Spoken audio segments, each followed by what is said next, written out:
تو این ویدیو میخوام بهت بگم تو هفته‌ای که گذشت چه کارهایی روی ماشین انجام دادیم. اولین کاری که انجام دادیم دودی کردن شیشه ها بود. هوا داره گرم میشه و واقعا تحمل این آفتاب داغ سخته. پس تلق از بازار خریدم و خودم دست به کار شدم. برای این کار شما نیازی که اول ابعاد تلق هر شیشه رو ببریم، از یه آبپاش و یه کاتر و یه کارتک یا حتی مثل من از کارت آبربانک هم برای نصبش میتونید استفاده کنید. چون که خیلی وقت بود این کار رو انجام نداده بودم، اولی یه ذره ضعف داشت ولی خب هرچه جلوتر رفتیم بهتر و بهتر شد. ولی خب تلق شیشه آخر متاسفانه کم اومد و نصب نشد.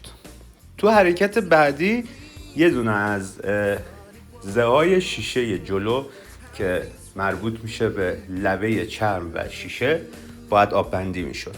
از چسب آکواریوم استفاده کردم، هم شیشه رو آب بندی کردم، هم چرم آب بندی کردم، همین که این زه رو سر جاش چسبوندم. برای نگه داشتنش هم تا زمان خوش شدن از همین سیستمی که میبینید یه وزنه و یه تیکه چوب استفاده کردم.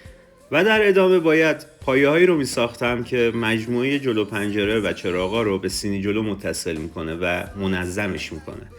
از ورق گالوانیزه استفاده کردم، با کارتون شابلون ساختم، ابعادش رو به دست آوردم و با چکش خمای جلو و عقب پایه رو به دست آوردم. بعد از اینکه روی کار تستش کردم و ابعادش به دست اومد، با استفاده از دریل محل سوراخ‌ها رو ایجاد کردم و به طور موقت این رو هم بستم.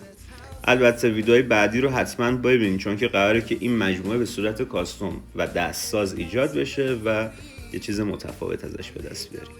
ویدیوهای بازسازی رو من دارم هر هفته میذارم. اگه دوست داری و فکر میکنی ممکنه یه روز تو هم دست به این کار بزنی، قول میدم که این ویدیوها حتما به دردت میخوره. پس پیج رو فالو کن و برای دوستای ماشین بازت هم بفرست.